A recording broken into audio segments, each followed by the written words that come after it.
Welcome, weary traveller.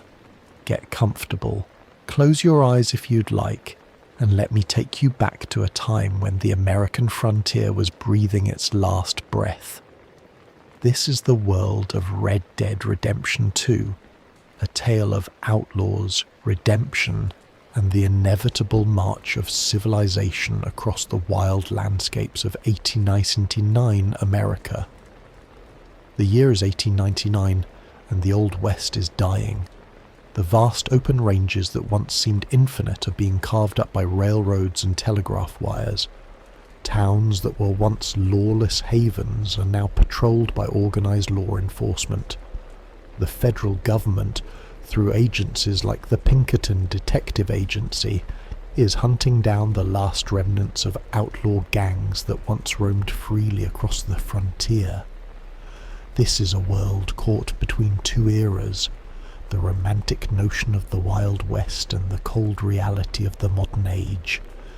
In this twilight of the frontier, we find the Van der Linde gang, a group of outlaws led by the charismatic Dutch Van der Linde. They are thieves, killers, and con artists, but they are also a family bound together by loyalty and a shared dream. Dutch speaks of a life free from civilization's constraints, where they can live by their own rules in some distant paradise. But as we'll discover, this dream is as doomed as the era they inhabit. Our story begins in the aftermath of a disaster. The gang has just fled from a botched ferry heist in Blackwater, a town on the western edge of the map. People died, money was lost, and the law is now hunting them with unprecedented fervour. They've escaped into the frozen mountains of Amberino, a harsh and unforgiving landscape where they must survive not just the elements, but also the consequences of their actions. At the centre of this tale is Arthur Morgan, Dutch's most trusted enforcer and a man grappling with his own morality. Arthur has been with Dutch since he was a boy, raised in this outlaw life, and he's done terrible things in service of the gang. But as the world around him changes and Dutch's behaviour becomes increasingly erratic, Arthur begins to question everything he's believed in. His journey from loyal soldier to a man seeking redemption forms the emotional core of this story. The world of Red Dead Redemption 2 is vast and detailed, stretching from the snowy peaks of the Grizzlies to the humid swamps of Lemoyne. There are bustling cities like St. Denis, where electric lights are beginning to replace gas lamps, and tiny settlements where people still live much as they did 50 years prior. There are Native American reservations where proud peoples are being systematically displaced, and there are ranches where families are trying to build honest lives amid the chaos. This is a world of contrasts and contradictions.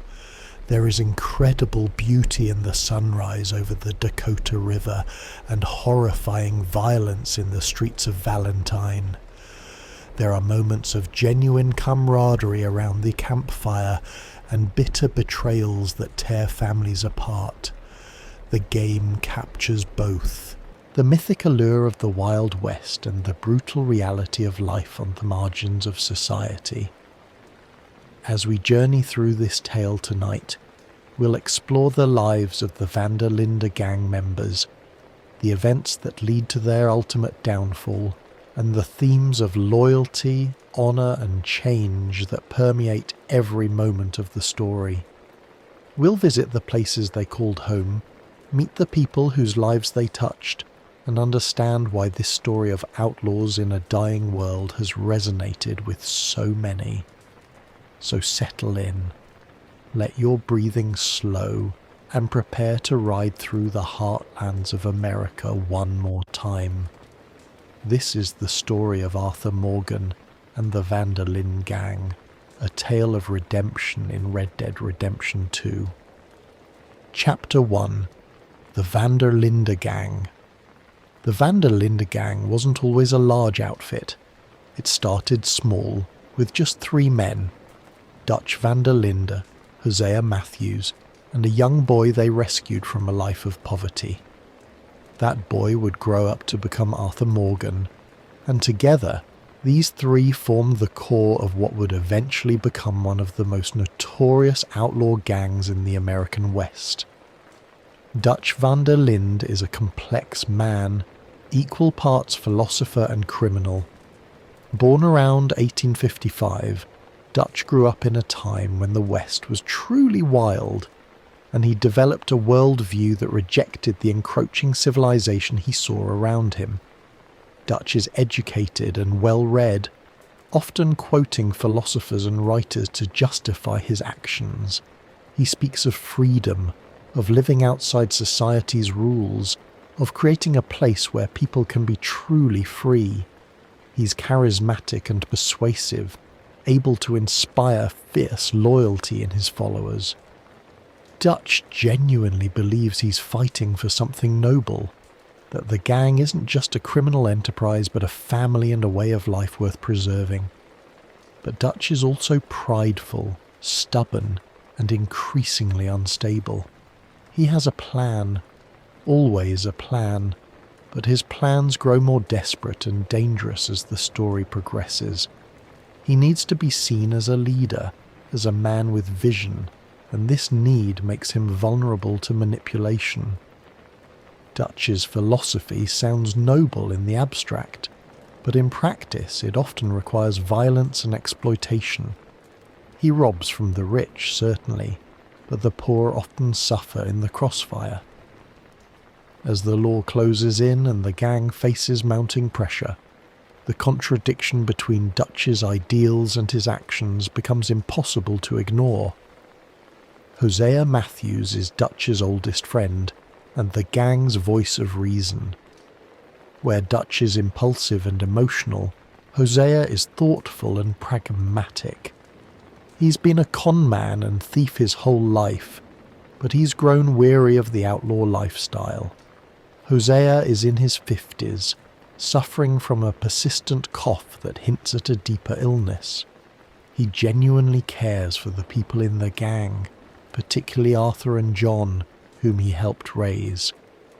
Hosea often tries to temper Dutch's more extreme impulses, advocating for smaller, safer jobs, and eventually for the gang to split up and retire while they still can. The relationship between Dutch and Hosea forms the philosophical heart of the gang. They've been together for over 20 years, and their friendship has endured countless close calls and hardships. But as the story progresses, we see Hosea's influence over Dutch waning. Dutch increasingly turns to others for counsel, particularly Micah Bell, a development that Hosea views with alarm. Hosea represents what Dutch could have been, a criminal who knows when to walk away, but Dutch's pride won't allow him to see reason. Arthur Morgan is the gang's primary enforcer and Dutch's most trusted lieutenant. Born in 1863, Arthur was around 10 years old when Dutch and Hosea found him, and they've been the only family he's ever really known. Arthur is a complicated man, capable of great violence but also great kindness. He's self-aware enough to know he's done terrible things, and unlike Dutch, he doesn't dress up his actions in pretty philosophies. Arthur sees himself as a bad man trying to do right by the people he cares about, even if his definition of right is filtered through the lens of outlaw morality. Arthur's loyalty to Dutch is absolute at the start of the story, but it's tested throughout the game. He's intelligent enough to see that Dutch's plans are becoming more erratic, but his sense of obligation to the man who raised him keeps him in line for a long time. Arthur is also an artist, keeping a detailed journal filled with sketches and observations. These journal entries give us insight into his inner life, revealing a thoughtful and often melancholic man who's aware that the world he knows is disappearing. John Marston is another of Dutch's protégés, though his relationship with the gang is more complicated. John joined the gang when he was around 12 years old, and he's always been somewhat impulsive and hot-headed. He tried to leave the gang once, abandoning them for a year before returning.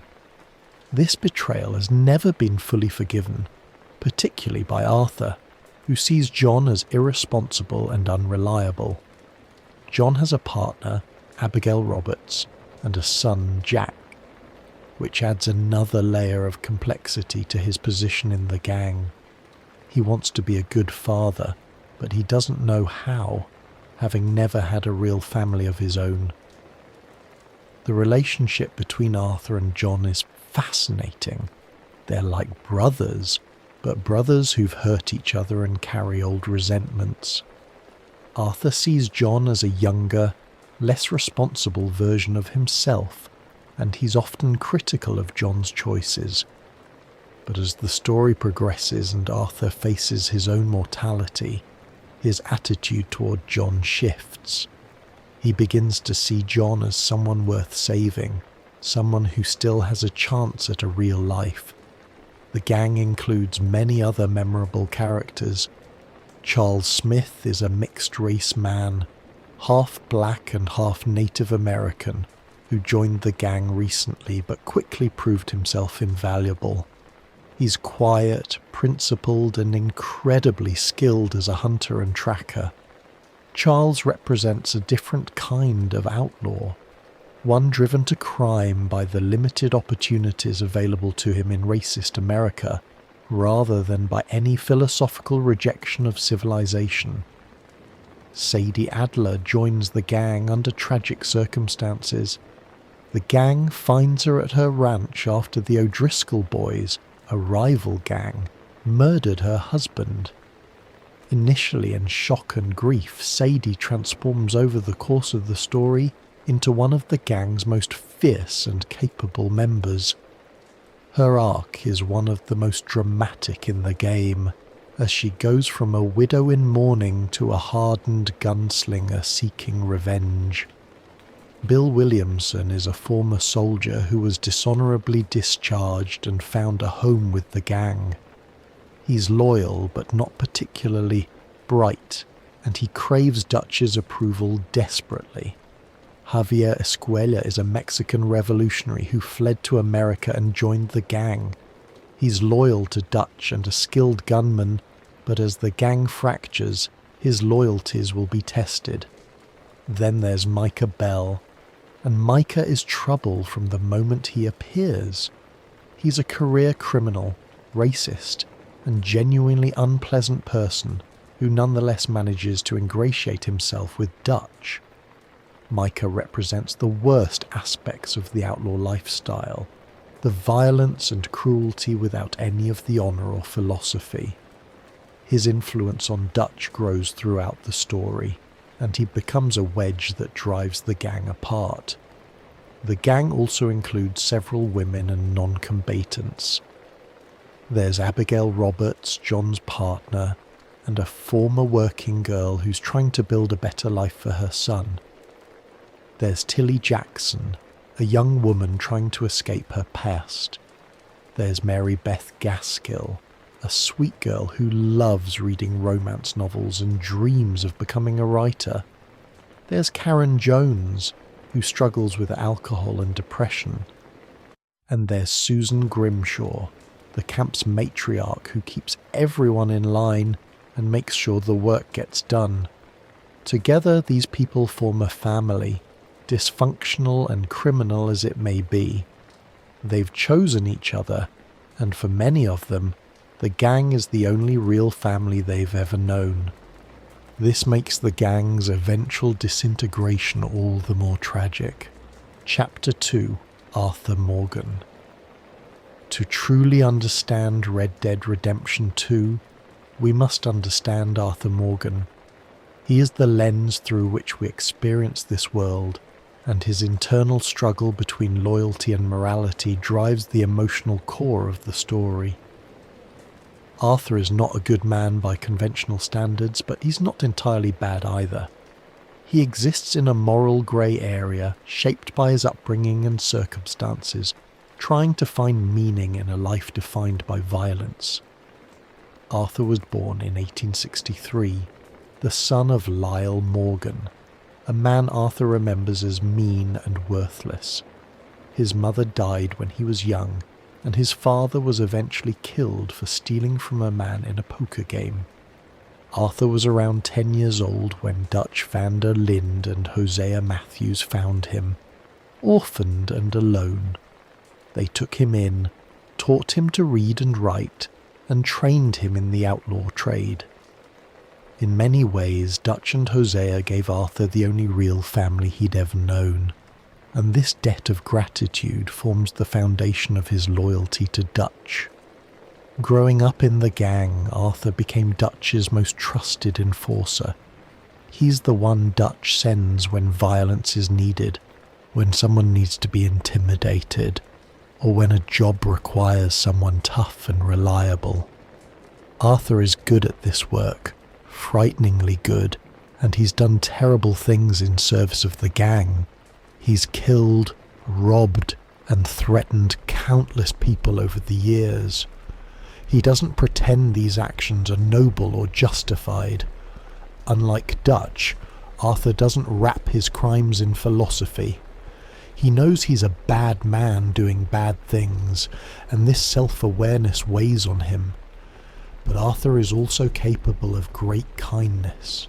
Throughout the game, we see him helping people with no expectation of reward. He helps a widow protect her ranch. He saves a man bitten by a snake. He retrieves a stolen pocket watch for a grieving boy. He teaches a young man to hunt and survive. These acts of kindness aren't for show or to ease his conscience. They seem to come from a genuine desire to do right when he can, to balance the scales at least a little bit. Arthur's journal provides deep insight into his character. He's thoughtful and observant, sketching the people and places he encounters and writing down his thoughts. His entries reveal a man acutely aware of his own mortality and the passage of time. He notes how the world is changing, how towns are growing, how the wilderness is shrinking. He writes about his doubts, his fears, and his complicated feelings about the people around him. The journal shows us that beneath the tough exterior is a sensitive soul struggling to find meaning in a violent life. Arthur once had a love, a woman named Eliza, and together they had a son named Isaac. Arthur would visit them when he could, providing money and spending time with them, but he never fully committed to that life. He was too tied to the gang, too loyal to Dutch. One day, Arthur arrived to find them both dead, killed by robbers for the $10 he'd left them. This tragedy haunts Arthur throughout the game. It represents the normal life he could have had, the family he could have protected if he'd made different choices. The loss of Isaac is a wound that never fully healed, and it colours his interactions with John's family. He sees in John a chance to be a better father than Arthur himself was. Arthur's relationship with Dutch is complex and evolves dramatically throughout the story. At the beginning, Arthur's loyalty to Dutch is absolute. He believes in Dutch, trusts his judgment, and would die for him without hesitation. Dutch saved Arthur, raised him, gave him purpose and family. But as the story progresses and Dutch's decisions become increasingly erratic and violent, Arthur's faith begins to crack. The change in Arthur is gradual. At first, he makes excuses for Dutch's behaviour. The Blackwater job went wrong. Dutch is under pressure. Once they get to safety, things will return to normal. But they never do. Dutch becomes paranoid, trusting the wrong people, making impulsive decisions that put the gang at risk. He starts talking about one last score, about having faith, about sticking to the plan, but his plans keep failing and people keep dying. Arthur's crisis of faith intensifies when he contracts tuberculosis, a death sentence in 1899. The disease comes from beating up a sick farmer named Thomas Downs for a debt, a brutal act that seemed routine at the time but carries consequences Arthur never anticipated. As Arthur's health deteriorates and he faces his own mortality, his perspective shifts. He begins to see that the life he's lived, the loyalty he's given, may have been misplaced. He starts to prioritize helping individuals, particularly John and his family, over following Dutch's increasingly destructive plans.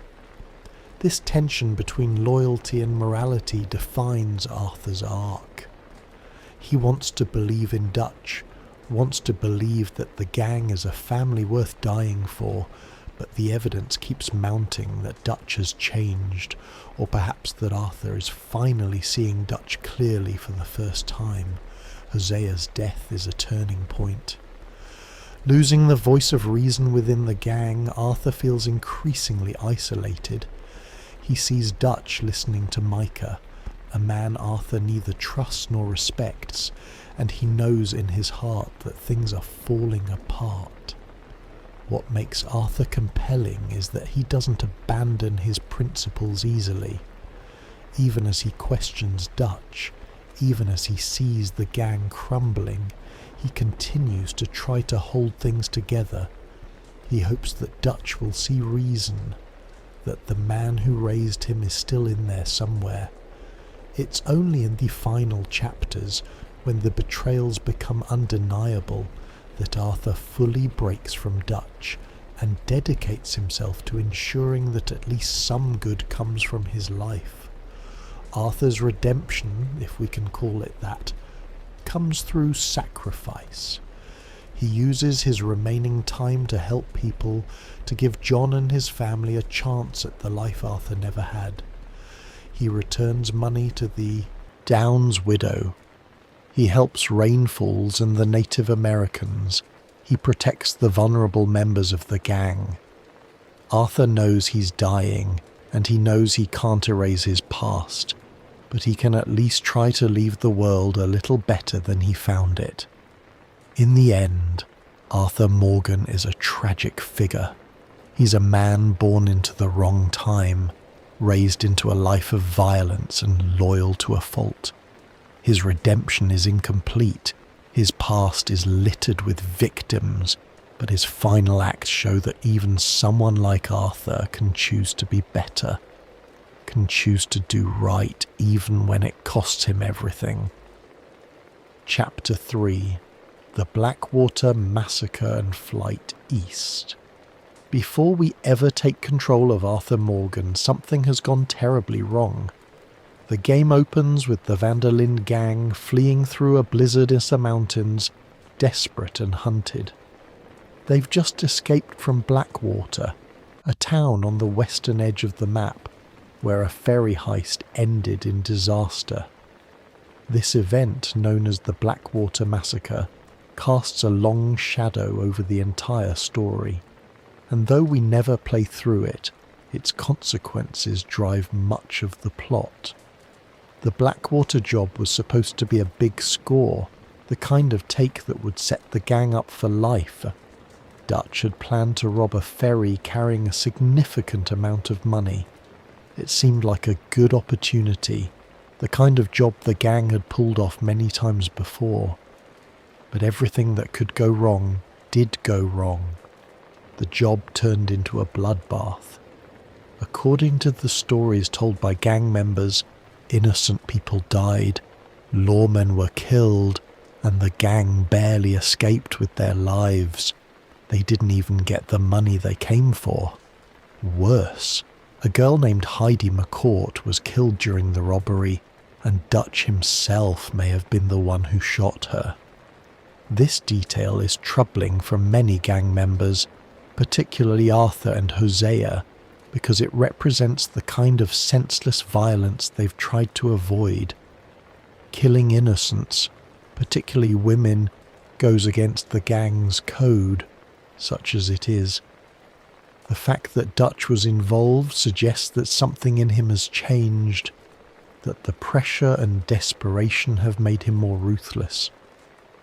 During the escape from Blackwater, several gang members were lost. Jenny Kirk was killed, and the gang had to leave her body behind. Mac Callender was captured by the law, and his fate is unknown, though it's assumed he won't survive. His brother Davy was shot and is dying as the gang flees into the mountains. The gang also left behind a substantial amount of money, over $150,000, hidden somewhere near Blackwater. Dutch, Hosea, and Micah are the only ones who know exactly where it is, and retrieving it becomes an obsession for Dutch throughout the story. The Pinkerton Detective Agency, hired by wealthy interests to eliminate outlaw gangs, has taken a special interest in the Van der Linde gang after Blackwater. Led by agents Andrew Milton and Edgar Ross, the Pinkertons pursue the gang relentlessly throughout the game. They represent the long arm of civilization, well-funded and determined to bring the gang to justice. Their involvement raises the stakes considerably. This isn't just local law enforcement that can be outrun or bribed. This is organised, professional manhunters with resources and connections across the country. The gang's flight into the mountains is desperate. They're low on supplies, wounded, and facing a brutal snowstorm. The opening hours of the game show them trying to survive in a half-abandoned mining town called Coulter. They're cold, hungry, and low on ammunition. Davy Callender dies from his wounds, and they bury him in the frozen ground.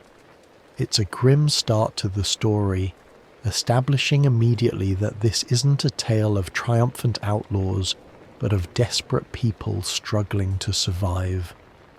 During their time in the mountains, the gang encounters another threat: the O'Driscoll boys. Led by Colm O'Driscoll, this gang is a long-time rival of the Van der Linde gang. The feud between Dutch and Colm is personal and bitter, dating back years. Colm killed Dutch's lover Annabelle, and Dutch killed Colm's brother. The two gangs have been enemies ever since, and the O'Driscolls' presence in the area complicates the Van der Linde gang situation. A violent confrontation with the O'Driscolls in the mountains demonstrates that even in these harsh conditions, the gang has enemies on all sides. As soon as the weather permits, the gang descends from the mountains into the heartlands, the green and fertile region of New Hanover. They set up camp at Horseshoe Overlook, near the town of Valentine. This location offers resources and opportunities for robbery, but it also brings the gang back into the world of civilization, with all the risks that entails. The gang needs money desperately, both to survive day to day and to fund Dutch's plan to escape to somewhere safe, somewhere they can finally stop running. The Blackwater Massacre changes the gang's dynamic in subtle but important ways. There's a tension now, a sense that Dutch made a mistake, that his judgment may not be as sound as everyone believed. Arthur and Hosea are clearly worried, though they're careful not to voice their concerns too openly. John is still recovering from a wolf attack that nearly killed him, and he's questioning whether this life is what he wants for his family. The gang is under more pressure than ever before, and that pressure will only increase as the story progresses. Throughout the game, characters return to what happened in Blackwater, trying to understand where things went wrong. Was it bad luck? Bad planning? Was Dutch too reckless? Too ambitious? The gang never fully answers these questions, but the Blackwater massacre stands as a turning point, the moment when the van der Linde gang's luck finally ran out. Everything that follows is, in a sense, a consequence of that disastrous day. The money left in Blackwater becomes a symbol of the gang's lost opportunities. Dutch keeps insisting they'll go back for it, that it's their ticket to freedom, but they never can. The law is watching Blackwater too closely. That money represents the score that would have saved them, the future that slipped through their fingers. It's a ghost that haunts Dutch throughout the game, a reminder of failure that feeds his growing desperation and paranoia. Chapter 4, Life in the Heartlands, Valentine, Rhodes, and St. Denis. After escaping the frozen mountains, the van der Linde gang descends into the heartlands of America, seeking both refuge and opportunity. This section of the story takes us through 3 distinct regions, each with its own character, challenges, and ultimately disasters that push the gang closer to its breaking point. The gang's first major camp in warmer climates is at Horseshoe Overlook, just outside the town of Valentine in New Hanover. Valentine is a rough, muddy cattle town, full of livestock pens, rowdy cowboys, and opportunities for mischief. It's the kind of place the gang knows well, a frontier town where law enforcement is present but not particularly sophisticated. The gang settles into a rhythm here, with various members pulling small jobs, robbing travellers, and rustling cattle to bring in money. Arthur becomes involved in Valentine's affairs almost immediately. He helps a local rancher recover stolen horses, saves a man being hanged by a rival gang, and gets into a massive brawl in the town saloon. These activities establish Arthur's reputation in the area and create both allies and enemies. Valentine represents a transitional space, a place that's being civilized but retains much of its wild character. You can still settle disputes with fists and guns, but the railroad is coming, and with it, all the changes the gang fears. During this time, the gang pulls off a train robbery, stopping a locomotive carrying payroll for Cornwall kerosene and tar. Leviticus Cornwall is a wealthy industrialist and oil magnate, and robbing his train makes the gang a target for his considerable resources. This job is successful in terms of the money they get, but it brings powerful enemies down on them. Cornwall hires the Pinkertons to intensify their pursuit of the gang, and he personally swears vengeance against Dutch and his people.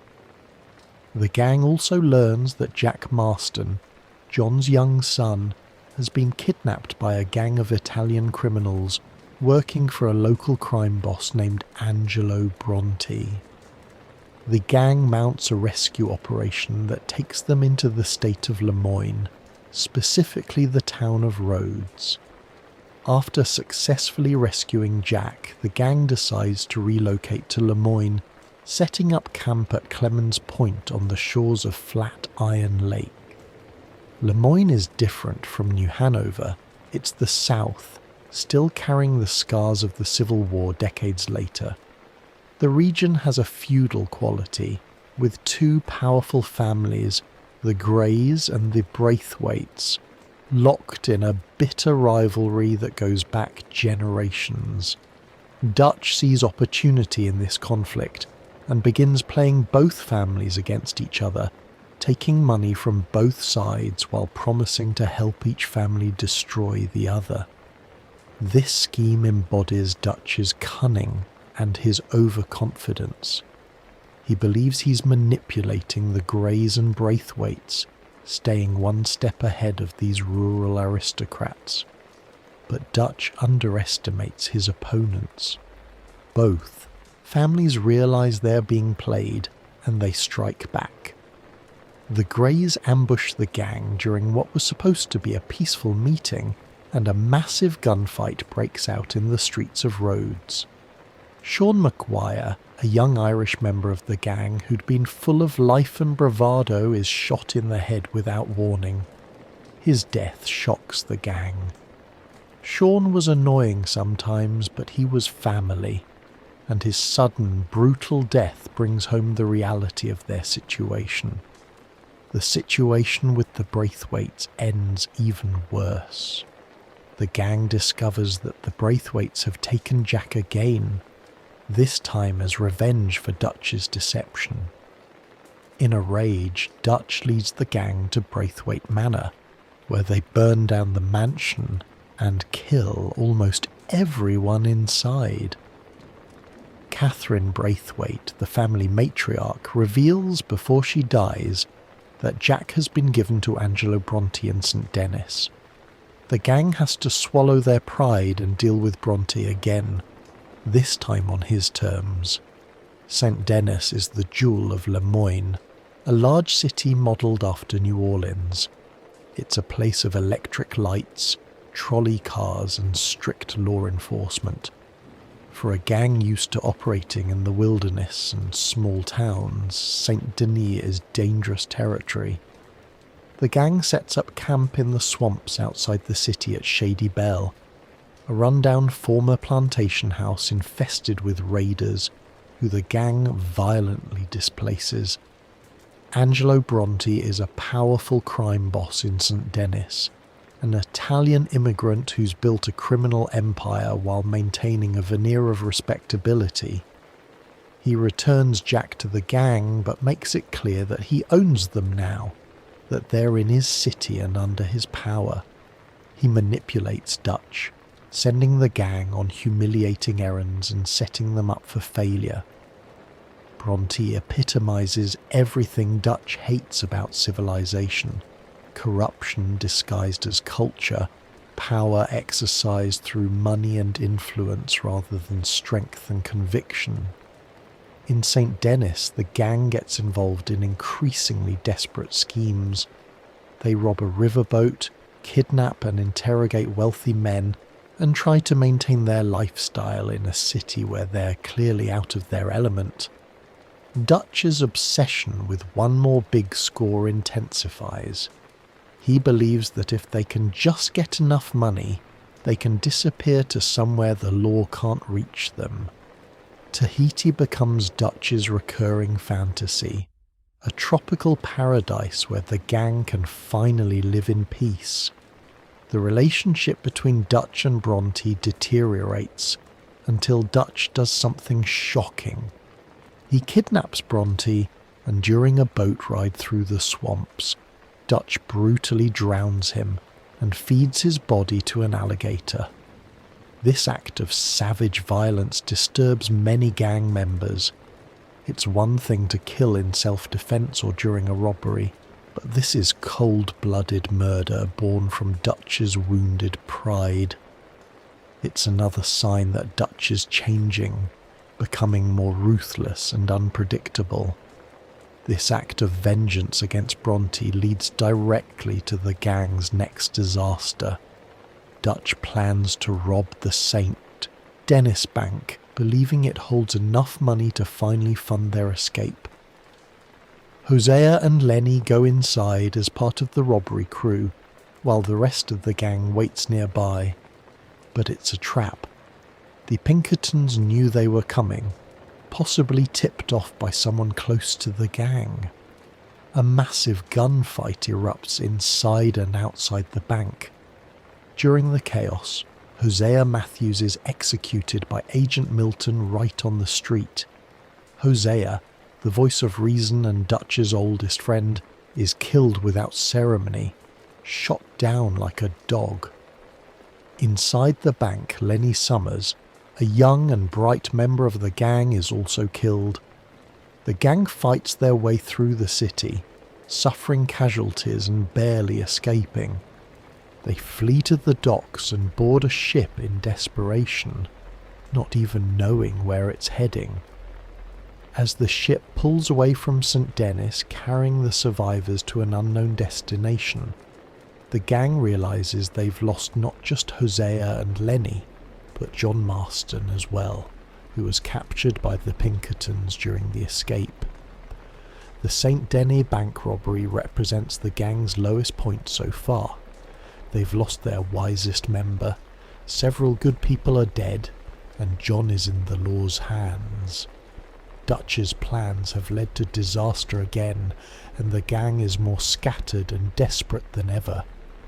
The ship they've boarded is sailing into a storm, both literal and metaphorical, that will change everything.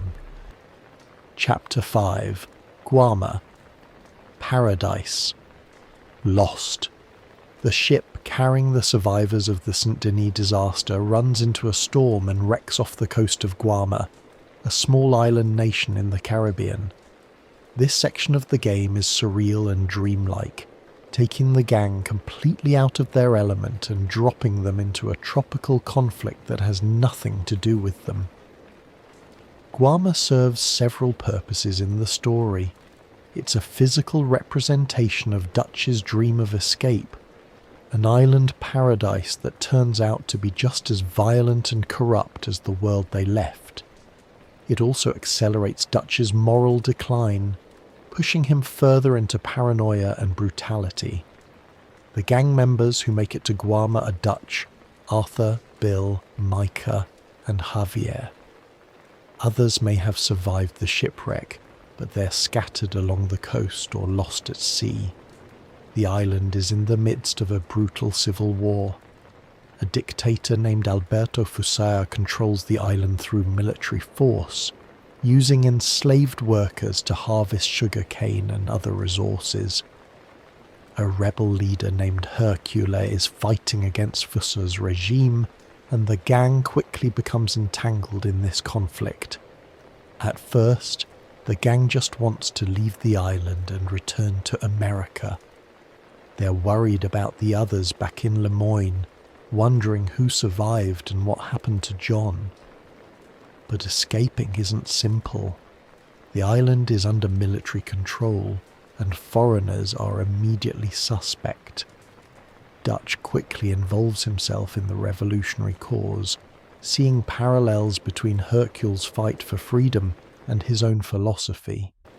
He agrees to help the rebels attack Fusa's strongholds, believing this will earn them passage off the island. But as always with Dutch, there's an element of ego involved. He sees himself as a liberator, bringing freedom to oppressed people, conveniently ignoring that he's also an outlaw running from the law. The gang fights alongside the rebels in several brutal battles. They help capture a rum distillery, attack a military fortress, and eventually assault Fusa's personal compound. The violence on Guarma is intense and constant. This isn't the calculated robberies back in America. This is war, with machine guns, artillery, and mass casualties. The gang is out of their depth, but they keep pushing forward because Dutch refuses to back down. During their time on Guarma, we see Dutch becoming more unhinged. He's removed from the moderating influences of Hosea and the women in camp. He's surrounded by violence and dealing with men like Micah and Bill, who encourage his worst impulses. When a local guide named Gloria tries to warn them about walking into a trap, Dutch dismisses her concerns. When she's proven right and the trap costs lives, Dutch shows no remorse. He's becoming more focused on the immediate goal, less concerned with the human cost. Arthur grows increasingly disturbed by Dutch's behaviour on Guarma. There's a scene where Dutch coldly executes an old woman who confronts him, and Arthur's shock is palpable. This isn't strategic violence or defence. This is Dutch killing someone because she annoyed him, because she challenged his authority. Arthur says very little in the moment, but you can see in his face that something has broken, some last strand of faith in Dutch's righteousness. The gang eventually succeeds in helping overthrow Fussar, though the cost is high. They secure passage on a ship back to America, leaving behind an island still in chaos, the revolution incomplete, the future uncertain. The Guarma episode was supposed to represent freedom and escape, but it turned out to be just another violent chapter in the gang's decline. Paradise, it seems, doesn't exist anywhere, at least not for men like them. The return voyage gives the surviving members time to reflect on what's happened. They've been gone for weeks, maybe months. The timeline is unclear. They don't know if the others are alive, if the law has captured everyone, if there's even a gang left to return to. Arthur is coughing more frequently now, though he attributes it to the tropical climate and the stress. He doesn't yet know he's dying. When they finally reach the American coast, they learn that some of the gang survived and have relocated to Lacay, a rundown fishing village deep in the Lemoyne swamps. It's a miserable location, humid and mosquito-infested, but it's remote enough to offer some safety from the Pinkertons. The reunion is bittersweet. They're glad to see familiar faces, but the absences are keenly felt. Hosea is gone, Lenny is gone, Sean is gone, and they learn that John Marston escaped from the Pinkertons and has made it back to the gang, which is a rare piece of good news. But the gang that returns from Guarma is fundamentally different from the one that boarded that ship in St. Denis. They're more broken, more desperate, and Dutch has crossed lines that can't be uncrossed. The dream of escape has been exposed as a fantasy. There is no Tahiti, no paradise waiting for them.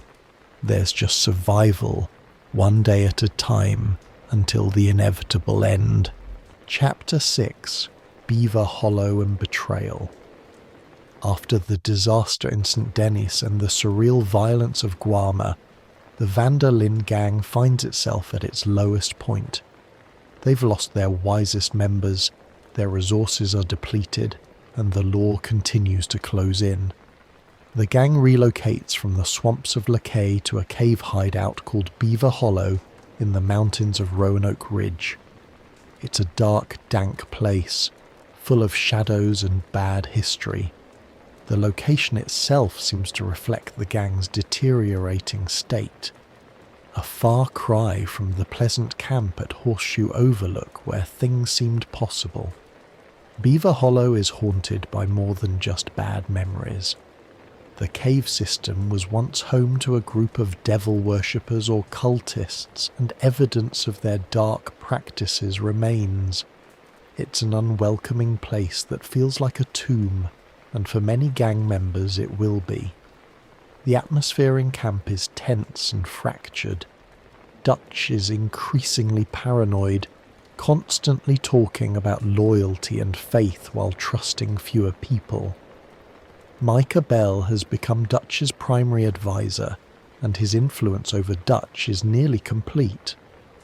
Arthur's health has deteriorated dramatically. The persistent cough he developed has worsened, and he's losing weight. When he collapses during a routine debt collection, he's taken to a doctor in St. Denis who delivers devastating news. Arthur has tuberculosis, and it's advanced. In 1899, tuberculosis is a death sentence. There's no cure, only a slow decline. Arthur has weeks or months at most. The diagnosis transforms Arthur's perspective entirely. He's always been willing to die for the gang, but now he knows death is coming whether he wants it or not. The question becomes, what will he do with the time he has left? This personal crisis coincides with the gang's final collapse. Dutch's paranoia reaches new heights. He becomes convinced there's a traitor in the camp, though he seems unable to recognize that Micah, who's been whispering in his ear constantly, might be that traitor. Dutch's judgment is completely compromised. He makes increasingly reckless decisions, pursuing schemes that put everyone at risk for diminishing returns. One of Dutch's most controversial decisions involves the Native American conflict playing out nearby. Eagle Flies, the son of Rain's Fall, a chief of the Wapiti tribe, is fighting against the military and oil companies that are displacing his people. Dutch encourages Eagle Flies' militant resistance, seeing an opportunity to strike back at the system that's hunting him. But Arthur and Charles, who've both spent time with Rain's Fall and understand the situation better, recognize that Dutch is using Eagle Flies for his own purposes. Dutch isn't helping the Wapiti out of principle. He's exploiting their desperate situation to further his own vendetta against civilization. The scheme involves robbing a military payroll train, but it goes wrong like everything else Dutch plans these days. Eagle Flies is mortally wounded, and he dies in front of his grieving father. Rain's Fall, who'd been advocating for peace and understanding, has lost his son to violence, and Dutch bears responsibility for encouraging that violence. This is one of Dutch's most morally bankrupt acts, using vulnerable people as tools and discarding them when they're no longer useful. Throughout this period, Arthur is trying to help people escape the sinking ship. He gives money and advice to Tilly, helping her leave the gang and start a new life. He encourages Mary Beth to pursue her writing dreams away from all this. He tries to get Abigail, Jack and John out of danger, though John's loyalty to Dutch and his own pride make this difficult. Arthur can see that the gang is finished, that Dutch has led them to ruin, but many others are still clinging to the hope that Dutch has one more brilliant plan, one more escape. The antagonism between Arthur and Micah reaches a breaking point. Micah openly mocks Arthur's illness, calls him weak, and questions his loyalty to Dutch. Arthur knows that Micah is poison, that he's manipulating Dutch and driving the gang toward destruction. But Dutch won't hear criticism of Micah. In Dutch's paranoid mind, anyone who questions Micah is questioning Dutch himself, and that's the ultimate betrayal. A major confrontation occurs when it's revealed that Molly O'Shea, Dutch's girlfriend, supposedly told the Pinkertons about the bank robbery in St. Denis. Susan Grimshaw shoots Molly dead on the spot for this betrayal. But later, Agent Milton reveals the truth. Molly didn't say anything to the Pinkertons. She was drunk and heartbroken because Dutch had cast her aside for his obsession with one more score. The real informant has been Micah Bell all along, feeding information to Milton in exchange for his own freedom. This revelation comes too late for Molly, who died for a betrayal she didn't commit. The gang splinters into factions. Arthur, John, Charles and Sadie form one group. People who see that Dutch has lost his way and are trying to salvage what they can. Dutch, Micah, Bill and Javier form another, though Javier is clearly uncomfortable with how things are developing. The others, the non-combatants, and those who just want to survive, are caught in the middle. The camp at Beaver Hollow becomes two camps in one, with people barely speaking to each other, sleeping with weapons close at hand. Dutch announces one final plan to rob a train carrying army payroll, but it's clearly another setup. Arthur argues against it, saying they should run, that they have a little money and can disappear. Dutch accuses Arthur of lacking faith, of betraying everything they've built. It's a heartbreaking moment because Arthur has given his entire life to Dutch, has been loyal beyond reason, and now that loyalty is being thrown back in his face. The train robbery goes ahead, and it's an ambush as expected. John is shot and wounded. The gang fights their way out, but they're running out of places to run. They return to Beaver Hollow, and Arthur finally confronts Dutch directly about Micah being the traitor. Milton's widow, Sadie, has confirmed it, but Dutch refuses to believe it. He's so deep in denial, so unwilling to admit that he's been manipulated, that he sides with Micah over Arthur. The final betrayal comes when the Pinkertons attack Beaver Hollow in force. In the chaos, Arthur, John, and a few others try to escape while holding off the law. Dutch takes the money from the gang's funds and runs. Micah follows him.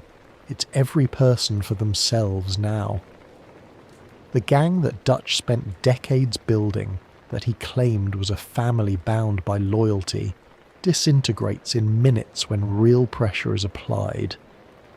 Arthur, knowing he's dying and that this is his last chance to do something right, helps John escape.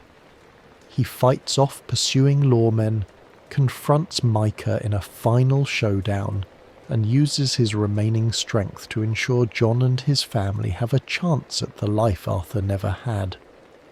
The specifics of Arthur's death depend on the player's choices throughout the game, but in every version, Arthur dies either peacefully watching the sunrise or violently at Micah's hands, but always knowing he did what he could to make amends. Dutch witnesses Arthur's final moments but does nothing to help him. He walks away, leaving his most loyal son to die alone. It's the ultimate abandonment. The final proof that whatever Dutch once was, whatever noble ideas he once held, they're gone now. What remains is a hollow man, led by pride and paranoia, unable to accept responsibility for the destruction he's caused. Final chapter: Arthur's redemption. Arthur Morgan's journey from loyal enforcer to a man seeking redemption forms the emotional heart of Red Dead Redemption 2. His transformation doesn't happen suddenly. It's a gradual process, influenced by his failing health, Dutch's increasing instability, and Arthur's growing awareness that the life he's lived has caused tremendous harm.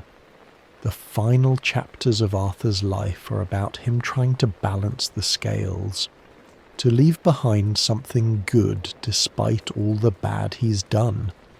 The tuberculosis diagnosis is the catalyst that forces Arthur to confront his mortality and his choices. When the doctor tells him there's no cure, that he has months at best, Arthur's first response is pragmatic acceptance. He's lived a violent life, and he's always known it would probably end badly. But as the reality sets in, Arthur begins to think about what kind of man he's been, and what kind of man he wants to be in the time he has left. Arthur's journal entries during this period are particularly poignant. He writes about his regrets, about the people he's hurt, about his son Isaac and the family life he never had. He reflects on the gang and how it's changed, or perhaps how he's finally seeing it clearly for the first time. He writes about Dutch's betrayal, not of him personally, but of everything the gang was supposed to stand for. Arthur realizes that Dutch's philosophy was always self-serving, that the talk of freedom and living outside society's rules was just justification for a life of taking what they wanted.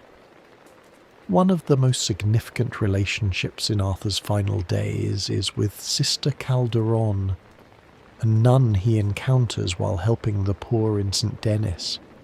She recognizes that Arthur is a troubled man seeking peace, and she offers him understanding without judgment. In their conversations, Arthur opens up about his fears and regrets in a way he can't with the gang. Sister Calderon tells him it's not too late to change, that redemption is possible for anyone who genuinely seeks it. These conversations don't absolve Arthur of his sins, but they give him hope that his final acts might mean something. Arthur dedicates his remaining time to helping others, particularly the people most vulnerable in the gang's collapse. He gives money to people he's wronged, including the Downs widow, whose husband Arthur beat to death for a debt, the very act that gave Arthur tuberculosis. He helps Rainfalls and the Wapiti tribe, though he knows the cause is likely hopeless. He works with Charles and Sadie to rescue John from the Pinkertons. Every action is tinged with the knowledge that it's not enough, that he can't undo the harm he's caused, but he tries anyway. The relationship between Arthur and John becomes central in these final chapters. Earlier in the game, Arthur was often critical of John, seeing him as irresponsible and weak. But as Arthur faces death and Dutch's betrayal becomes undeniable, Arthur's attitude shifts dramatically.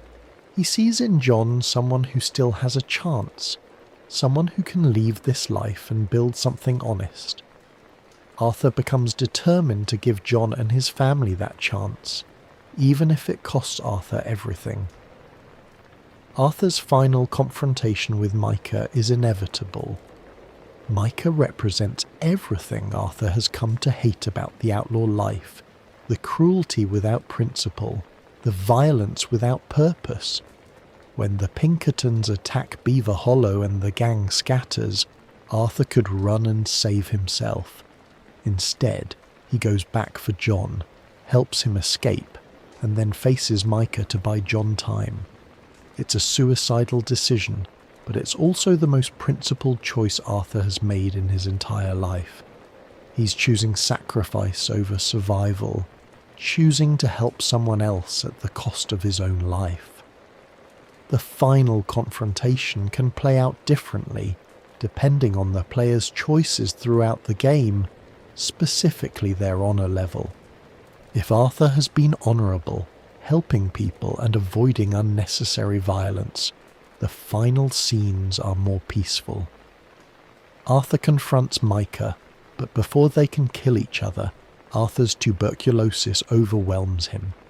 He crawls to a cliff edge and dies watching the sunrise, having done what he could to help John escape. Dutch appears briefly, witnessing Arthur's death, and in some versions there's a flicker of recognition in Dutch's eyes, a moment where he seems to realize what he's lost, but he says nothing and walks away. If Arthur has been dishonorable, cruel and violent throughout the story, the ending is harsher. The final fight with Micah is more brutal, and Micah shoots Arthur in the head, killing him without dignity or peace. Even in this version, though, Arthur's final act is helping John, suggesting that even a bad man can choose to do good at the end. Arthur's death is tragic because it comes just as he's begun to change, just as he's started to see a better path. There's no Hollywood ending where he recovers and rides off into the sunset. Tuberculosis is a death sentence, and the violence he's lived with his entire life catches up to him. But his death isn't meaningless. John survives because of Arthur's sacrifice. The money Arthur helps secure gives John's family a chance to start over. The wisdom Arthur shares in his journal, which John later reads, influences John's choices in the epilogue. In his final moments, regardless of which ending the player receives, Arthur seems to find a measure of peace. He's made his choice, done what he could to help the people who mattered to him, and faced his end with more courage and dignity than he thought possible. Sister Calderon told him that redemption was possible, and while Arthur's redemption is incomplete and comes at a terrible cost, he dies believing that he tried, that his final acts mattered. Arthur Morgan's story is ultimately about a man who spent most of his life as a violent criminal, but who, when faced with his own mortality and the collapse of everything he believed in, chose to be better. He couldn't erase his past or save himself, but he could help others, and in the end that had to be enough. The world of 1899. America Red Dead Redemption 2 is set in a meticulously detailed recreation of America in 1899, a pivotal year in the nation's history. The world Arthur Morgan inhabits is one in transition, caught between the mythic Old West and the modern industrial age. Understanding this historical context enriches the story significantly, as the game's themes of change, progress, and the death of a way of life are deeply tied to the actual history of this period. The year 1899 stands at the tail end of the frontier era. The Census Bureau had officially declared the American frontier closed in 1890, meaning there were no longer any large unsettled areas in the continental United States. The wild spaces that once defined American identity were being carved up, fenced off, and brought under governmental control. For people like the Linde gang, who defined their freedom by the ability to move through open country and live outside society structures, this closing of the frontier represented an existential threat. Industrialization was transforming America at a rapid pace. Railroads crisscrossed the country, making travel faster and making remote areas accessible to law enforcement and business interests. Telegraph lines allowed instant communication across vast distances. Cities were growing dramatically, with electric lights, automobiles, and modern conveniences becoming more common. The game shows this transition beautifully, from the primitive camps and small towns of the heartlands to the bustling modern city of St. Denis, with its trolley cars and electric street lights. This period was also marked by dramatic economic inequality and labour unrest. Wealthy industrialists like the fictional Leviticus Cornwall represented real historical figures who accumulated vast fortunes while their workers lived in poverty. Labour strikes, sometimes violent, were common as workers fought for better conditions and fair wages. The game touches on these issues through characters who've been exploited by wealthy interests and through the gang's own rationalization that they're robbing from the rich. The treatment of Native Americans is a significant thread throughout the game, and the historical reality was grim. By 1899, the Indian Wars were essentially over. Native peoples had been forcibly moved onto reservations, their traditional ways of life systematically destroyed. The Dawes Act of 1887 had broken up tribal lands, and government policy actively worked to assimilate Native Americans into white society, suppressing their languages and cultures. The Wapiti tribe in the game, facing displacement and military violence, reflects the historical experiences of numerous Native American nations during this period. The Pinkerton Detective Agency was a real organization, and they really were used by wealthy interests to hunt down outlaws and break labor strikes. Founded before the Civil War, the Pinkertons had become essentially a private police force. Available for hire. They were controversial in their methods, which could include infiltration, surveillance, and violence. Their involvement in the story reflects how organized law enforcement was becoming more sophisticated and more effective at tracking down criminals who once could simply ride to the next territory. Race relations in 1899. America were defined by segregation and violence, particularly in the South where much of the game takes place. The Reconstruction era following the Civil War had ended in 1877, and Southern states had instituted Jim Crow laws that enforced racial segregation and denied Black Americans basic rights. Lynchings and racial violence were common. The game depicts this reality through characters like Lenny and Charles, who face discrimination and violence because of their race. The game doesn't shy away from showing the racism of the era, including from some gang members, though it's sometimes criticized for not fully engaging with how race would have impacted the gang's dynamics and choices. Women's roles in society were also limited in 1899. Women couldn't vote in most states. Their economic opportunities were restricted, and social conventions constrained their behavior. The women in the Van der Linde gang exist outside respectable society, partly because they've chosen or been forced into lives that don't conform to these expectations. Characters like Sadie Adler, who transforms from a grieving widow into a hardened gunslinger, represent women finding freedom and power outside the limited roles society offered them, though at considerable cost. The technology depicted in the game is historically appropriate and shows the transitional nature of the era. People ride horses but also use trains. They light their way with lanterns but see electric lights in cities. They use revolvers and repeating rifles, technology from mid-century, alongside newer automatic weapons. Photography is becoming more common, documenting the West even as it disappears. The game's attention to these details creates a rich sense of place and time. The political landscape of 1899 was complex.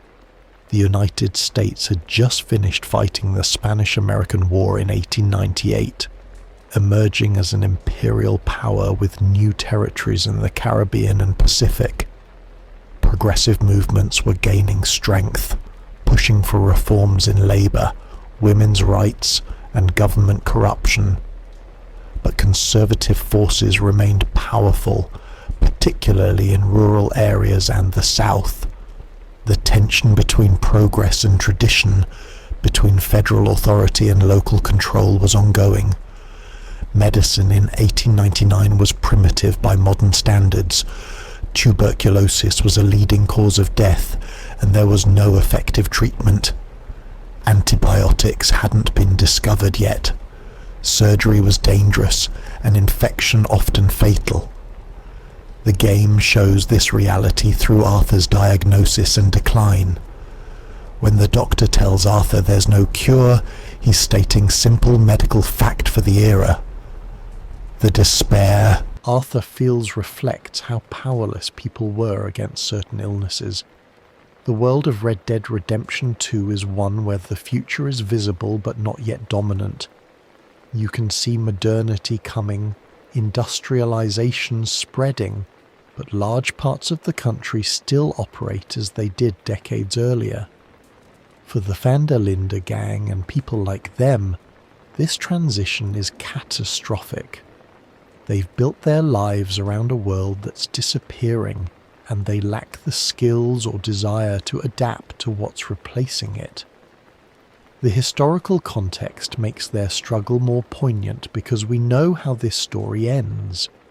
The frontier closes, the outlaws are hunted down or killed, and America becomes something new, leaving people like Arthur Morgan as relics of a time that's already passed, side characters, and their stories. While Arthur Morgan and Dutch van der Linde drive the main narrative of Red Dead Redemption 2, the game's world is populated with dozens of memorable side characters, each with their own stories and struggles. These characters add depth and humanity to the world, showing that the grand themes of the story, change, loss, loyalty, and redemption play out in individual lives across the landscape. Rain falls and eagle flies represent one of the most significant and tragic side stories. Rain Falls is the aging chief of the Wapiti tribe, a Native American people facing systematic displacement from their reservation land by the military and oil companies. Rain Falls is a man caught between two worlds. He's seen decades of conflict and knows that violent resistance against the United States government is futile. He advocates for peace and negotiation, hoping to preserve what little his people have left. His son, Eagle Flies, represents the younger generation's anger and desire to fight back. Eagle Flies refuses to accept his people's slow destruction. He sees his father's peaceful approach as surrender, as accepting defeat without trying to win.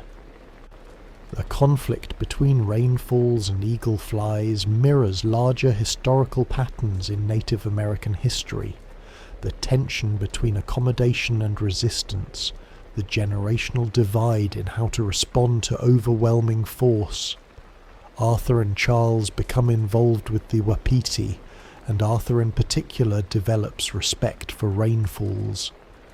The chief sees Arthur as a man struggling with similar questions about violence, honour, and what happens when the world you know is ending.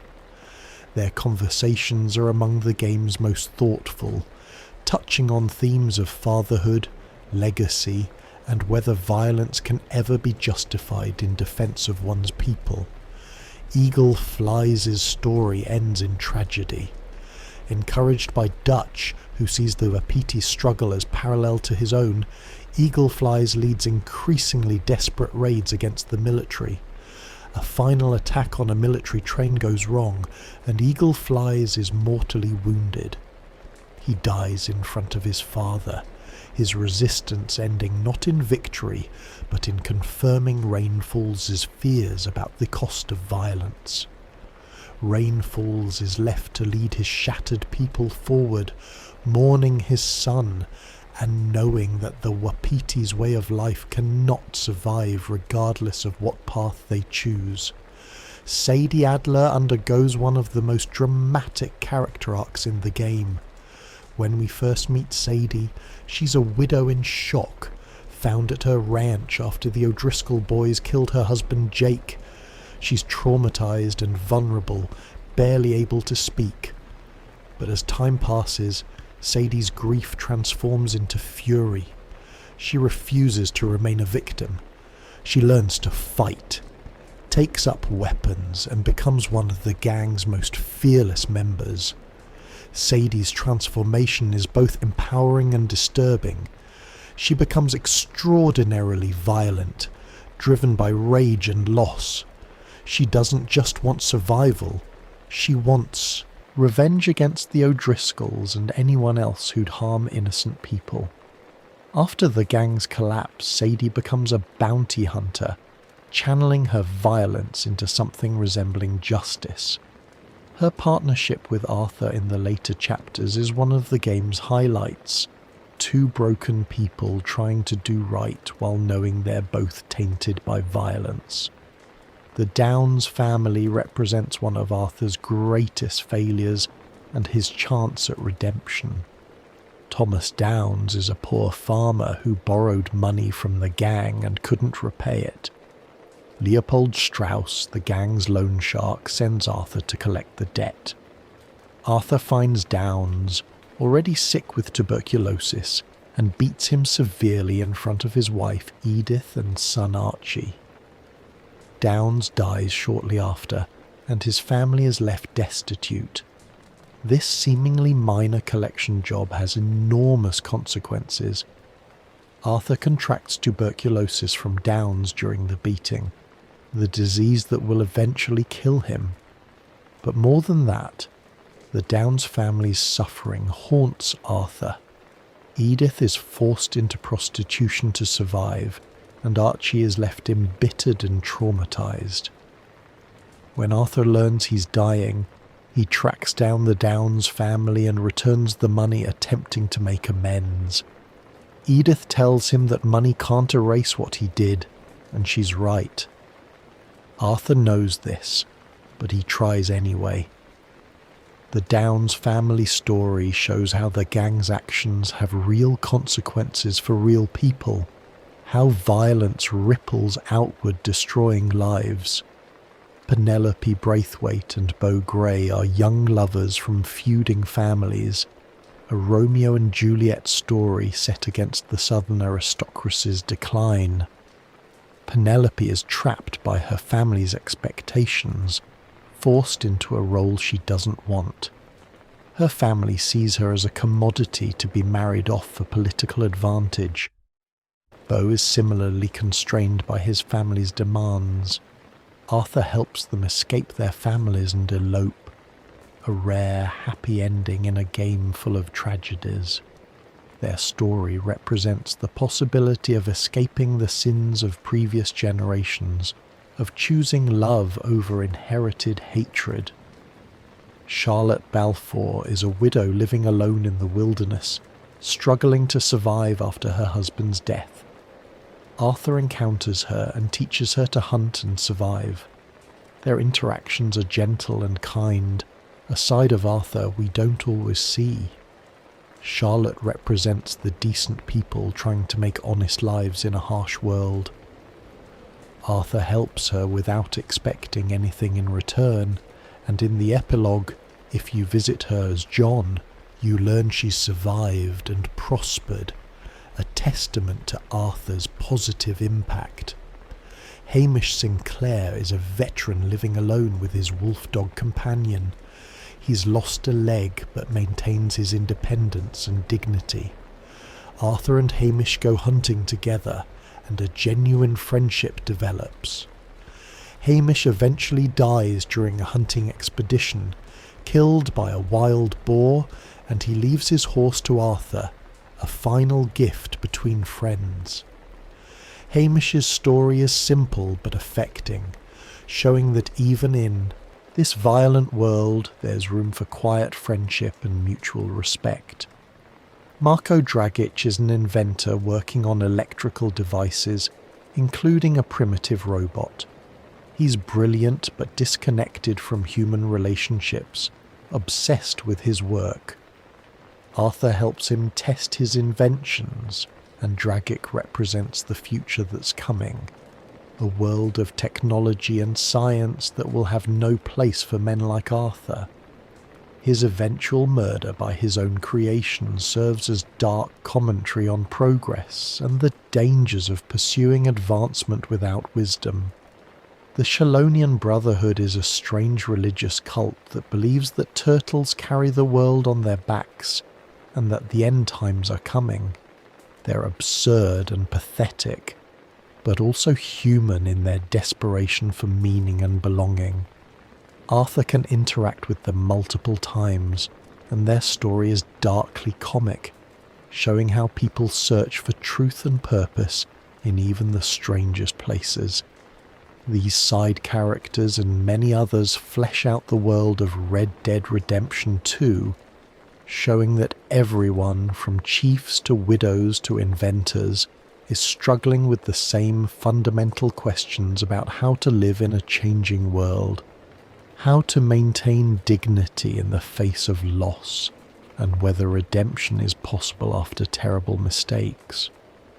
Their stories interweave with Arthur's journey, each one adding depth and meaning to the larger narrative about America in transition. Themes of honor, loyalty, and change.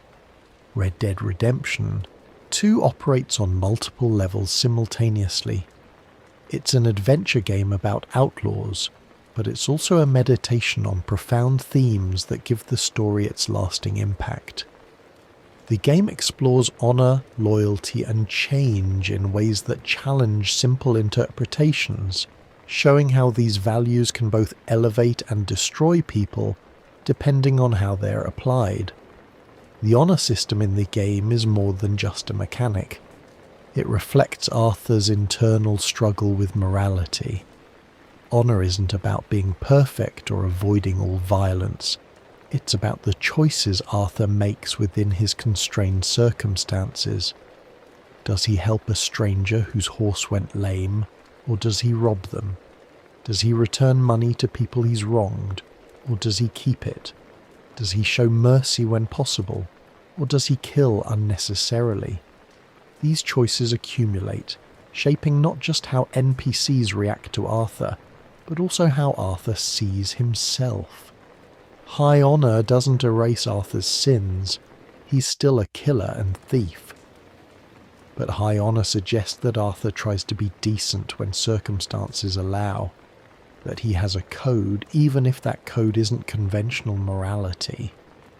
Low honor suggests that Arthur embraces the worst aspects of outlaw life, that he's cruel and selfish even when kindness costs him nothing. The game doesn't judge the player overtly, but it does show consequences in how characters react, in Arthur's journal entries, and ultimately in how Arthur dies.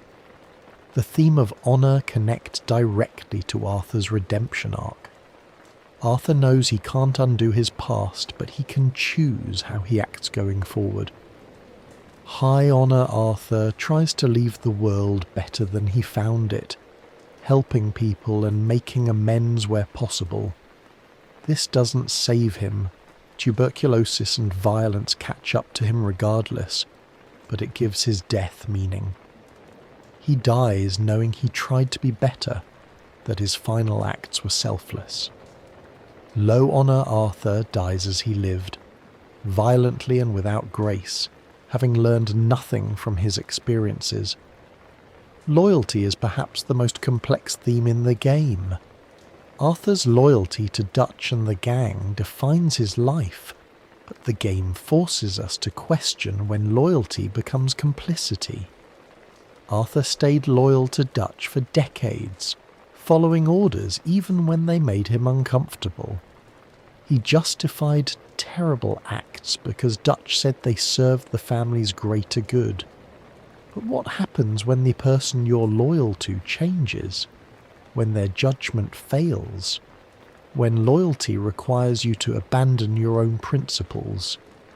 Dutch demands absolute loyalty but offers none in return. He abandons people when they're no longer useful, turns on those who question him, and prioritizes his own ego over the family's welfare. The game shows that blind loyalty can be more dangerous than betrayal. Arthur's eventual break from Dutch isn't betrayal. It's Arthur finally recognizing that Dutch betrayed the gang's principles long ago, and that real loyalty means protecting the people you care about even if it means defying authority. The relationship between Arthur and John illustrates healthy loyalty. Arthur gives John chance after chance despite John's past mistakes. When Arthur is dying and knows the gang is finished, he uses his remaining strength to save John and his family. This is loyalty at its best. Selfless dedication to someone's welfare without demanding anything in return. John eventually repays this loyalty by honouring Arthur's memory and trying to live the kind of life Arthur wanted for him. Change is the overarching theme that encompasses everything in Red Dead Redemption 2. The entire game is about a world in transition and people who can't or won't adapt. The frontier is closing, industrialization is spreading, and the outlaw way of life is becoming impossible. Some characters recognize this and try to change. Hosea wants the gang to split up and retire. Arthur begins helping people escape before it's too late. Charles adapts by using his skills differently. Others, particularly Dutch, refuse to accept that the world has moved on. Dutch keeps insisting that one more score will save them, that they can recreate the past somewhere else, that the old ways can continue if they just have faith. The tragedy of the van der Linde gang is that they're fighting inevitable historical forces. No amount of cunning or violence will stop the march of civilization. The railroads will keep expanding. The law will keep organizing. Technology will keep advancing. The gang isn't defeated by any single enemy, but by time itself, by becoming obsolete in a world that no longer has room for people like them. The game asks whether it's noble to resist change even when resistance is futile. Dutch sees himself as a freedom fighter preserving a way of life, but from another perspective, he's just a criminal refusing to accept consequences. The Native Americans in the game face similar questions. Is it better to fight and die with dignity, as Eagle Flies chooses, or to adapt and survive even if it means losing much of your culture, as Rainfall's attempts? The game doesn't provide easy answers, instead showing the human cost of both approaches. Arthur's character arc represents the possibility of personal change, even when broader social change is inevitable. Arthur can't stop the frontier from closing or the gang from dissolving, but he can change himself. He can choose to be kinder, to help rather than hurt, to use his remaining time to make amends. This personal redemption doesn't reverse the historical forces at work, but it matters on an individual level. Arthur dies with more peace than he would have otherwise, and the people he helped, John, the Downs family, Charlotte and others, have better lives because of his choices. The theme of family, both biological and chosen, runs throughout the game. The van der Linde gang sees itself as a family, and for many members, it's the only family they've ever known. But the game interrogates what family really means. Is it just people who live together and claim to care for each other? Or does family require genuine concern for each other's welfare, sacrifice, and accountability? The gang claims to be a family while members routinely exploit, endanger, and abandon each other. The strongest familial bonds in the game, Arthur helping John, Charles looking after the vulnerable members, Sadie avenging losses, exist despite the gang structure, not because of it. The game also explores masculinity and violence. Almost every man in the game has been taught that violence is the primary way to solve problems and establish identity. Dutch, Arthur, John, and others define themselves through their capacity for violence. But the game shows the cost of this approach. Violence begets more violence. The tough guy facade prevents authentic emotional connection. Men die young and traumatized, unable to escape cycles they themselves perpetuate.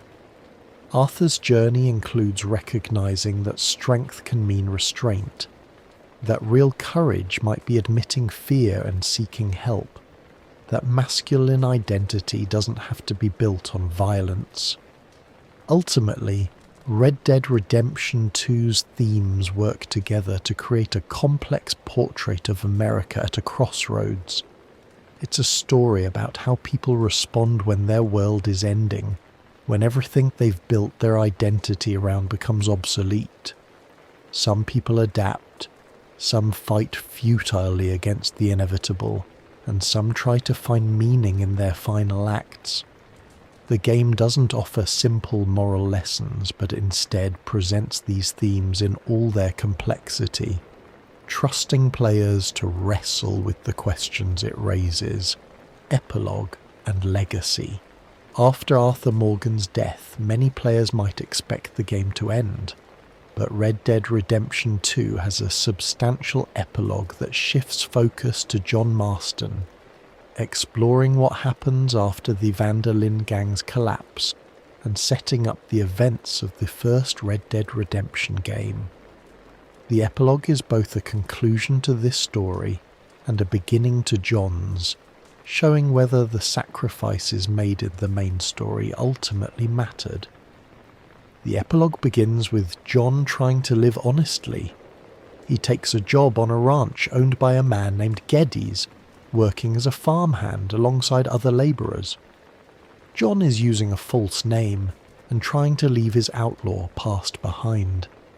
This is what Arthur wanted for him, a quiet life away from violence. But John struggles with civilian life. He's not used to honest work, to taking orders from a boss, to the routine of ranch life. He's also separated from Abigail and Jack, as Abigail has left him again, frustrated with his inability to commit fully to their family. During his time at the ranch, John reconnects with some former gang members. Charles Smith is working at the ranch as well, and together they have honest jobs and simple lives. But violence keeps finding them. The ranch is threatened by criminals, and John and Charles have to use their outlaw skills to protect it. It becomes clear that no matter how much John wants to leave his past behind, his skills and reputation follow him. Sadie Adler, now working as a bounty hunter, offers John jobs hunting wanted men. The money is good, and John needs funds to reunite his family. These bounty missions show John using his violence for something resembling justice, tracking down killers and criminals for legal compensation. But it's still violence, still the old life in a slightly different form. John is discovering what Arthur already knew, that once you're stained by the outlaw life, it's nearly impossible to wash it off completely. The major conflict in the epilogue involves Micah Bell. After Arthur's death and the gang's dissolution, Micah formed his own gang and has been operating in the mountains. John learns Micah's location from Sadie, and he becomes obsessed with killing the man who betrayed the gang and killed Arthur. Charles and Sadie are willing to help, and together they plan to attack Micah's camp. But before they do, John works to build a life worth returning to. He earns enough money to buy land and starts constructing a house, Beecher's Hope, with Charles's help. The building of this house is symbolic, John literally constructing the honest life Arthur wanted for him. He reconciles with Abigail, promising to truly commit to being a husband and father. Jack returns home, and for a brief moment, it seems like John might actually succeed in leaving his past behind. However, the pull of revenge is too strong. John, Sadie and Charles track Micah to his hideout, the mountains, and attack. A massive gunfight ensues, with John fighting through Micah's gang to reach the man himself. The confrontation comes to a head on a mountain overlook, and just when it seems John will kill Micah, Dutch van der Linde appears. Dutch has been living as a hermit in the mountains, and he arrives at this final confrontation. It's the first time John has seen Dutch since the gang's collapse. The moment is tense. Micah tries to appeal to Dutch, reminding him of their partnership, of Dutch's philosophy. But something has changed in Dutch. Or perhaps clarity has finally found him. Dutch shoots Micah, killing him. It's unclear whether Dutch does this out of delayed justice for Arthur, recognition of Micah's betrayal, or simply because Dutch destroys everything he touches. Dutch doesn't explain. He looks at John, says a few cryptic words, and walks away into the wilderness. With Micah dead, John can finally put the past to rest. He returns to Beecher's Hope and his family. The game shows John, Abigail and Jack living as a normal family, working their ranch, dealing with mundane problems. It's the life Arthur died to give them, peaceful and honest. For players familiar with the first Red Dead Redemption, this moment is bittersweet because we know it doesn't last. The law will eventually find John.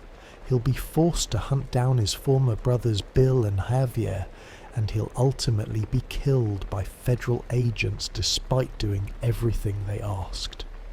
But for now, in 1907, John has his chance at redemption. The epilogue's final missions involve John dealing with some loose ends, paying off debts, helping neighbours, and fully establishing himself as a rancher. In the very last mission, John proposes to Abigail properly, and they get married. The wedding is small and simple, with Charles, uncle, and a few friends attending.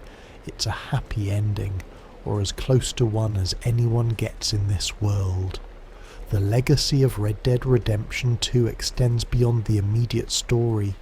For players who've completed both games, the tragedy is evident. John's honest life will be cut short. Jack will be orphaned. The sacrifice Arthur made will buy John only a few years of peace before violence finds him again. But those years matter. John gets to be a father to Jack, to build something with his own hands, to know what it means to live honourably. And Jack, who grows up with those years of stability, becomes a different person than he would have been if John had died with the gang. Arthur's journal passes to John, and in the epilogue, John reads it, learning about Arthur's thoughts and feelings. The journal becomes a link between the two men, Arthur's wisdom guiding John even after Arthur's death. John realizes the depth of Arthur's sacrifice and feels the weight of obligation to live well, to make Arthur's death mean something. The game also leaves open questions about Dutch. After killing Micah and walking away, Dutch disappears into the mountains. Players of the first Red Dead Redemption know that Dutch resurfaces years later, leading another gang and eventually dying after trying to manipulate John one last time. The epilogue's brief appearance of Dutch suggests that he's still out there, still unable or unwilling to change, still clinging to the outlaw life even though everyone he ever cared about is gone. Thematically, the epilogue reinforces the game's central messages. Change is possible but difficult. Redemption requires sacrifice. The past clings to you no matter how far you run. But despite all that, trying to be better, trying to do right, is still worthwhile. John's years of peace may be limited, but they're real. Arthur's redemption may be incomplete, but it mattered. The outlaw way of life may have ended, but some of the people who lived it found something better before the end. The epilogue also provides closure for other characters. Charles helps John build his house and then heads north to Canada, seeking a place where his mixed heritage might be less of a burden. Sadie continues bounty hunting, finding purpose in bringing criminals to justice. Tilly married and started a family. Mary Beth became a novelist, writing romantic stories about the West. Uncle, the lazy drunk from the gang, somehow survives and becomes a permanent fixture at Beecher's Hope, providing comic relief and occasional wisdom. Pearson, the gang's cook, opened a store. These glimpses show that survival and even prosperity were possible for those who escaped the gang early enough or adapted quickly enough. The epilogue is longer than many games' entire stories, taking several hours to complete. This length allows the game to fully explore John's transition and give players time to process Arthur's death. It's also necessary for Red Dead Redemption 2 to function as a prequel, bridging the gap between this story and the original game. Final reflections. As we reach the end of this journey through Red Dead Redemption 2's story, it's worth reflecting on why this tale of outlaws in a dying world has resonated so deeply with so many people. On the surface, it's a game about criminals violent men and women doing terrible things. But beneath that surface is a profoundly human story about loyalty, morality, change, and what it means to seek redemption when you know you can't erase your past. Red Dead Redemption 2 is ultimately a tragedy in the classical sense. We watch characters we care about make choices that lead inexorably to their destruction.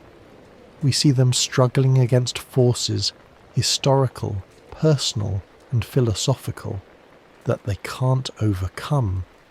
The game doesn't offer easy answers or convenient solutions. Arthur doesn't get cured of tuberculosis. The gang doesn't escape to some tropical paradise.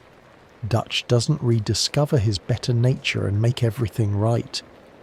Instead, we get complicated, flawed people failing in complicated ways, sometimes heroically, sometimes pathetically. But within that tragedy, the game finds moments of grace. Arthur's final acts of kindness matter even though he's dying. John gets his chance at a better life even though it won't last. The people Arthur helped, the widow learning to survive, the couple escaping their feuding families, the Native Americans receiving aid, continue their lives enriched by his intervention. Redemption in this world isn't about erasing sin or achieving salvation.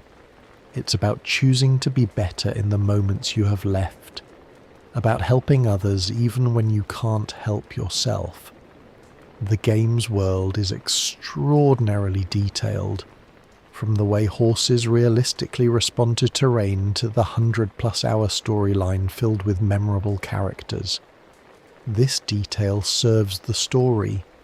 Every element, the historical accuracy, the changing weather, the realistic animal behavior, the detailed facial animations, works to immerse players in 1899 America and make the characters' struggles feel real and immediate. We're not just told that the world is changing, we see it in every frame, in the contrast between wilderness and city, between old-timers and young people, between the mythic west of legend and the brutal reality of life on the margins. The voice acting and motion capture performances elevate the material considerably. Roger Clark's portrayal of Arthur Morgan captures the character's contradictions, his toughness and vulnerability, his violence and kindness, his loyalty and growing doubt.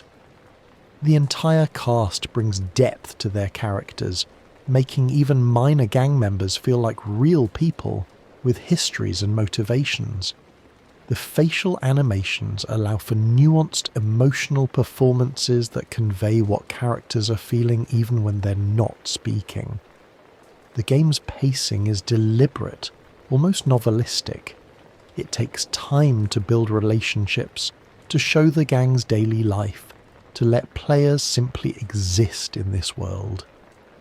This slower pace has been criticised by some players used to more action-focused games, but it's essential to the story's impact. We need to spend time with these characters, to see them around the campfire and on quiet rides, to understand what they mean to each other, so that the betrayals and losses hit as hard as they do. Red Dead Redemption 2 also functions as a meditation on American identity and mythology. The Western genre has always been about defining what America is, about exploring themes of freedom, individualism, violence, and progress through the lens of frontier stories. This game engages with that tradition, while also interrogating it. The outlaw life looks romantic in legend, but the game shows its brutality and unsustainability. The closing of the frontier represents loss of freedom for men like Dutch, but it also represents the end of lawlessness that terrorized innocent people. Progress brings both benefits and costs, and the game doesn't pretend otherwise. The game's moral complexity is part of what makes it memorable. Arthur is neither pure hero nor irredeemable villain. He's done terrible things, killed innocent people, ruined lives. But he's also capable of great kindness and ultimately sacrifices himself for others. The game trusts players to hold both truths simultaneously, to understand that people are complicated and that redemption can be sought, even by those who've done great harm. For those trying to fall asleep to this lore, there's something oddly comforting about the completeness of Arthur's journey. His story has a beginning, middle, and end. His struggles reach resolution, even if that resolution is death. In a world that often feels chaotic and unresolved, there's peace in experiencing a story that fully plays out its themes and brings its arcs to meaningful conclusions. The game also offers a kind of masculine emotional catharsis that's rare in action games. Arthur is allowed to be afraid, to doubt, to grieve, to love, to seek redemption. The game creates space for emotional expression within a traditionally stoic masculine archetype. Men who might not usually engage with these emotions find permission to do so through Arthur's journey. The game has moved countless players to tears, not through cheap manipulation, but through earning those emotional responses through careful character development and storytelling. Red Dead Redemption 2 stands as one of gaming's most ambitious narrative achievements. It's a story that respects its audience's intelligence, that trusts players to wrestle with moral complexity, that commits fully to its characters and world. It's a meditation on American history, on masculine identity, on violence and its consequences, on what we owe to each other and ourselves.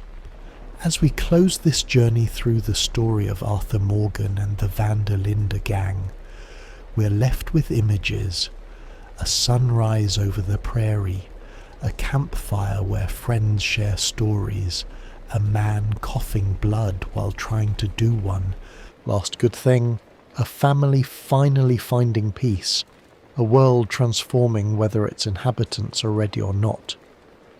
These images and the emotions they evoke are why we return to this story, why it stays with us long after the game ends. The Old West died, as all things must. The outlaws who defined it faded into history, but their stories remain, reminding us of a complicated time when America was figuring out what kind of country it would become, and reminding us that even in brutal times and circumstances, individuals can choose kindness, can seek redemption, can help others even at great cost to themselves. Rest now, weary traveller. The story is told. The gang has ridden into history. Arthur Morgan has found his peace. And somewhere out there, in mountains and prairies that still exist, echoes of that time remain, whispers of lives lived fully even if they ended tragically, reminders that the choices we make matter even when we can't control our ultimate fate. Sleep well, and may your dreams carry you back to 1899, to a world both beautiful and brutal, to characters who felt real because their struggles were human, and to the enduring message that redemption is possible, even for those who think they're beyond saving. The story of Red Dead Redemption 2 is complete, its themes explored, its characters laid to rest, its legacy secure. Good night, and thank you for joining me on this journey through one of gaming's greatest stories.